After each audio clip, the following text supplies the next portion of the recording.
Hello, আসসালামু আলাইকুম সবাইকে। সবাই কেমন আছেন? আশা করি সবাই অনেক অনেক ভালো আছেন। আমরা অনেক ভালো আছি। এখন হচ্ছে বিকেলবেলা। আমরা ছাদে আসলাম।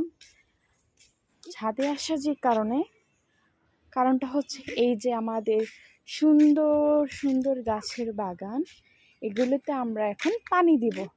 রোজ বেবিও পানি দিবে, তাই না আম্মু? হ্যাঁ মা। তুমি আমাকে হেল্প করবা? আমরা যাচ্ছি গাছে পানি দিতে। রোজ চলো চলো আমরা পানি দিয়ে আসো। হ্যাঁ চলো, আজকে তুমি আমাকে হেল্প করবা।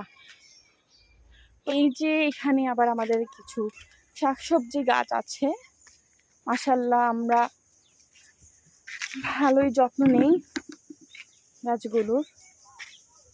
যে বেগুন গাছ, মাশাআল্লাহ এবার এই বেগুন গাছ থেকে প্রায় আমার শাশুড়ি প্রায় মোটামুটি 10 কেজি হবে, 10 কেজি সমপরিমাণ বেগুন আমরা পেয়েছি এই একটা, দুইটা, তিনটা, চারটা, পাঁচটা, 6টা গাছ থেকে।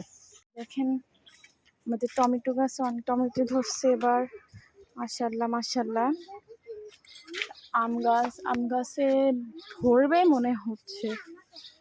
তারপর সবচেয়ে ইন্টারেস্টিং যে জিনিসটা আপনাদেরকে দেখাতে যাচ্ছি যে এই যে দেখুন,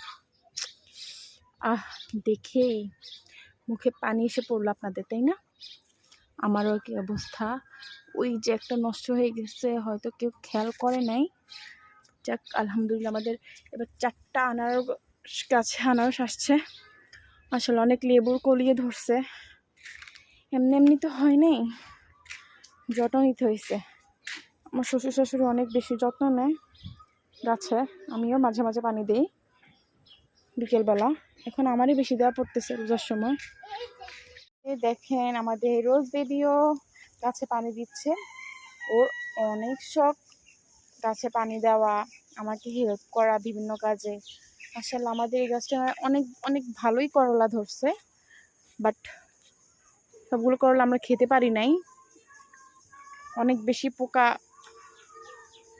ধরছে গাছে এবার। মানে এগুলো বড় হওয়ার আগেই নষ্ট হয়ে যায়। মাশাআল্লাহ এটা একটু বড় হয়েছে, কাল বা পরশুর দিকে এটা ছিঁড়ে নিয়ে যেতে হবে, নাহলে খেতে পারবো না। তো তুমি কি করতেছো? পানি দেওয়া শেষ? আর দিবা? আরো দিবা? তুমি পারবা?